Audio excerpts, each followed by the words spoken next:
Steeler Nation, welcome back to the Steeler Wade Show. That's that entrance I always have to do because I don't know how to edit, but hope you're having a great week. It has been kind of quiet, I think. There's been a couple things to think about, talk about, and I'll bring them up tomorrow. Coming to you live from Southwest Michigan. Beautiful day. I hope it's beautiful out there for you too. But tomorrow, we're going to be playing the Texans. And looking forward to this game. I believe it's right off the top. I believe it's something that we should do. I don't like the word should, but I would like to see this happen. And I would think that it should. But I'm feeling good. It's been kind of a half-assed quiet week, you can tell, out there with Steelers.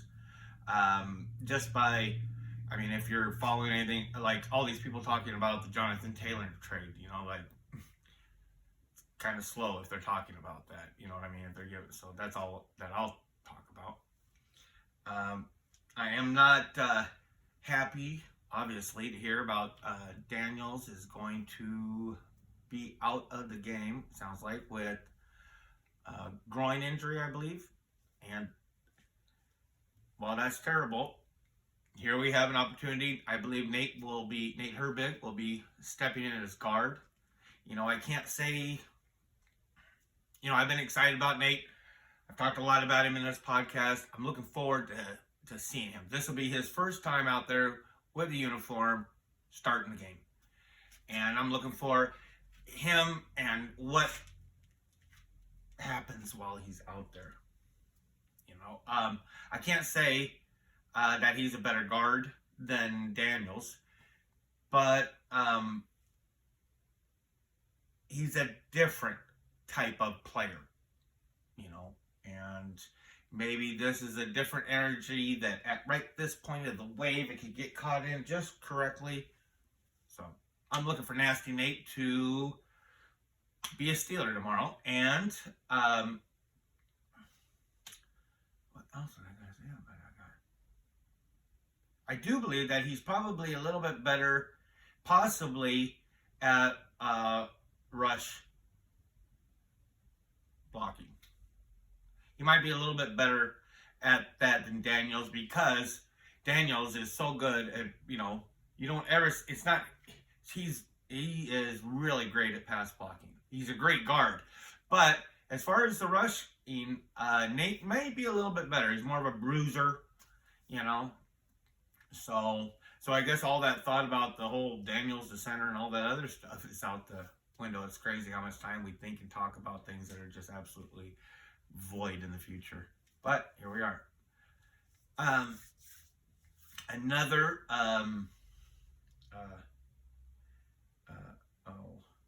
notes. As I was saying, I guess one more thing.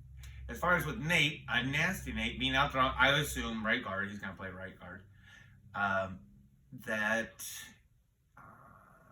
What I would like to see is a shotgun handoff to Najee right up Nate's back. And I'm not talking about waiting for a hole to develop, finding that hole. I would love to see, fucking Chooks and him just power on another. Okay, I'm going to go back to the Broderick Jones questions that you're all having for me, and I know you just on the tip of your seat just waiting for my spew forth my opinions. But on another note, Pressley looks like he is not going to be playing, and we have brought up Brad Wing. One of the things, you might remember Brad Wing. I personally don't remember him, and I'll tell you why in a little bit. Probably what I would imagine. My memory is shorter than other things. But he used to play for the Steelers and back in 2015. And he coming back to play is going to be the third longest time separation, in Steeler history, which I thought was pretty interesting. Chad Brown, I think, was number 2. The other guy I didn't recognize. I didn't remember Wing. Okay, his last his last appearance for the Steelers was, I believe, in the beginning of January in 2015, and it was a playoff game. It was another time we lost against the Patriots. But myself, there's you have different fandom levels and things that go like that. At that personal time right there, I was like almost at the peak of my badness as far as like, I was pushing it pretty freaking hard back then. And football was not on my mind. I was a bad dope fiend back then. It wasn't, it was only 7.5 months after, probably 7 months after that game is when I ended up getting clean. July 1st, 2015. Still going. And so I don't remember Wing, but I think it's kind of cool that he's here. I feel really bad with Press because he had such a really good 2 games, and I just can't. I believe it's a hamstring, so that's, you got to be tenderfoot going into things like that. To be honest with you, I was made aware of the Pressley Harvin injury as far as not being able. I thought it was a probably not play, and I still think that is, because I don't want to lie, but I'm pretty sure that it is. He's not going to play now. And they're expecting Wing to play. I found this out, I believe, I don't know if it was Afternoon Drive, but it was from Steelers Now. And when they were talking about it, they mentioned that Wing was, and he spent a long time outside of, like, he was probably like Kurt Warner bagging groceries for a while, and he got back in, and from what Zach Smith and Nick Farabaugh said, and I don't know which one said it, but one of the two or something said it a couple times that he was the best in the XFL. What team? What other team? San Antonio Brahmas. Heinz Ward, baby. I would like to know, like, people always want to follow these different things and stuff. Like, follow the money. Where's the Steelers ownership as far as, like, the minority groups and majority groups? How many of them also are involved in the Brahmas? But it is what it is. One thing that I will give a shout out. I really like Steelers Now. Alan Saunders is, I just think he's a cool guy. I can't wait to have a beer with him someday. But Nick Farabaugh is, he just graduated college from the things I gather, and he's up and coming, and I like the way he talks. He's like a Howard Cosell for Pittsburgh. He's like young, and he talks, and he's got this kind of a thing when he gets excited, and this is the way Zach gets excited, and it's cool, dude. There's so many great podcasts out there. Check out Afternoon Drive. Sometimes Nick's on there, but usually it's Alan, Saunders, and Zach. But I just love Steelers Now as far as they give you so many. They'll give you like 2-3 videos a week sometimes of the practices, and those are just like, so glad I have something like that to, just need to see things. And so I appreciate them. Shout out to them. Like and subscribe to those guys. They're really, check out the Afternoon Drive. I try to do my best, but I'm just so busy. But I love them. So as far as Nate, Herbig, and Wing, I wish both of them the best of luck. It's one other thing that kind of was a little bit funny this week was in the press conference when Mike Tomlin was asked about the upgrade in responsibilities and involvement that had been circulating around about Matt Canada. He said very eloquently, no. So, I like that answer. They wanted to talk about this was funny. Okay, this is last week or whatever, but this is a little bit, I should have done a podcast because this was a cool thing, and I can't believe I'm adding this on, I just remembered. About the whole, oh, the media thinks he lied. He goes, well, I just told you about the Mojo thing, you know, because like his boy, like usually the people that recognize that Najee is Tomlin's boy, like they say it in a hateful way, and it sucks.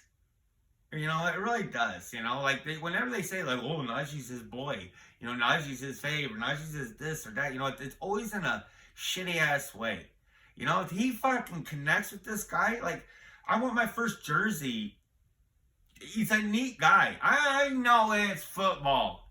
Fuck, let a guy love another guy. You know what I mean? Like, when I get Veronica a jersey, it's gonna be Harris. You know why? Because he sounds like a cool guy. Has to have a good perspective. You know, I hate it when they're all hateful on him and stuff like that. But I don't know where the fuck I was going with that thing. Oh, because he goes, oh, Coach Hughes just talking shit. Oh, he just talking his smack. Fucking like that was like a dry snitch. I thought, you know, like. Oh, I don't know. I'm not gonna go anywhere with that, but. I don't give a fuck what Tomlin says. I mean, I love what he says, but I don't give a fuck what the other people like it or not. You know what I mean? I'm not gonna. So I hope Najee is his boy. I hope Warren's his boy. I hope he falls in love with half of this fucking team. You know? That's what I would love. That's what I would love. Something kind of. Okay, back on the Canada thing. This how, you know. Like, nobody watches this show, and obviously, nobody watches this show, and I'm not caring about likes and this and that, but, like, one of the most popular Steeler pusher-outer of things put out there, how do you feel about Matt Canada becoming the next head coach for the Steelers? Like, fucking dog shit. Just to get these, why would you say that? Please don't let it be because you just accidentally beat them. I mean, not accidentally, but you beat the Raiders. Please, I mean, and it's like, man, and people just, and I guess that's what it's all about, you know, but I don't know.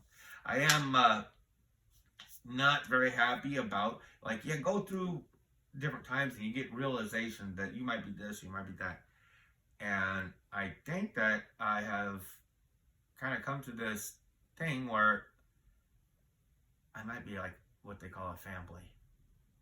I don't really like the way that sounds, you know. I don't even like that name. It's like dressy, you know. I don't even like it, and I hope that's not me. But if it is, you know, I hope it's not me. But I would come up with a better name or something for guys, you know, I don't know. I don't know exactly what a fanboy is, but I'm accidentally thinking it might be what people might think I am, and I was like, oh, I don't like that name. This is gonna be the first time where I'm actually seeing CJ Shroud. I haven't really seen any highlights. I haven't seen any, you know, other Steelers podcasts talking about, oh, this is the play, you know, or the tape of him in the future of getting ready to watch. I haven't been. So this is going to be like the first time I get to watch him. I hear a lot of great things about him. And I'm looking forward to a great game. You know, you all know that if you've watched this podcast, which you haven't, I've always been a big fan of Dan Moore Jr., you know. And I'm going to say this, and I'm saying it without criticism of Dan Moore's play, and no observation of it, nothing. Without criticisms of it, okay? I would believe that today,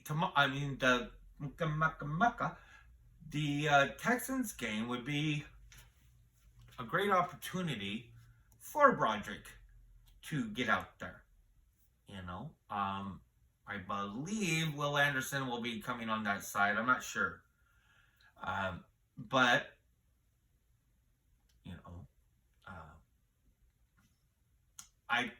even if it's sparingly, you know, I don't know. I just think that, you know, they're talking about building this momentum with the team and things like that, and that it should be a natural, be a progression. Like you're playing a team that is, on paper, not as good as you.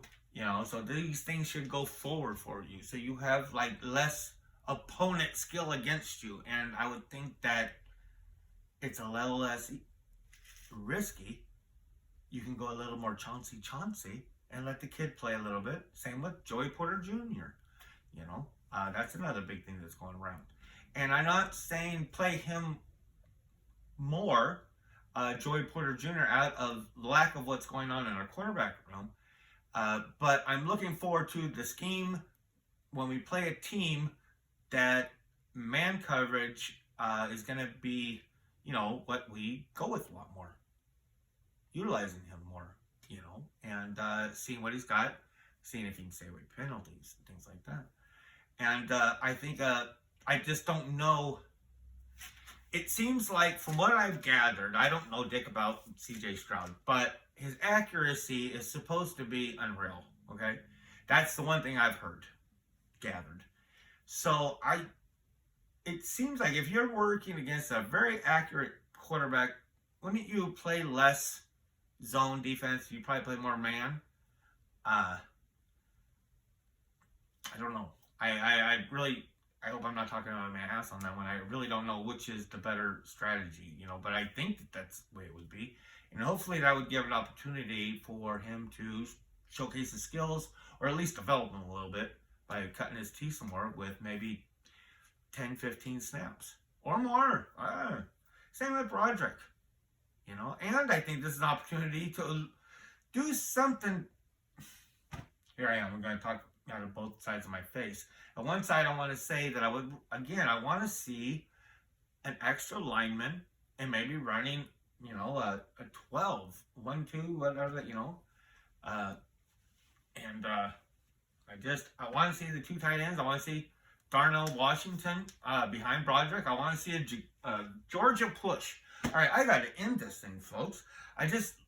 Thank you so much for tuning in. If you like what you hear, please press like. And if you would like to be reminded that you liked it, press subscribe. And I wish you the best of luck. Have a great, great day. I think I'm going to make me some venison chili tonight. And I'll also put some ham hock in there. And why don't you comment? What are you eating tomorrow? Or if you see it tomorrow, today, the game day.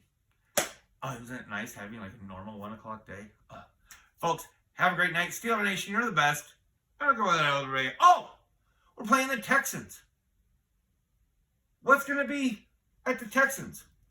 A bunch of Mexicans. And Mexicans love their Steelers. And I love my Mexicans. And they are going to come out in force. It may not be the same as Vegas. But let me tell you, there are going to be a lot of people that can come from Mexico to here and watch a game. And I think they're going to be showing up because Pittsburgh Steelers is the world's team. You know that. I know that. Have a great night, Steeler Nation. Enjoy the game.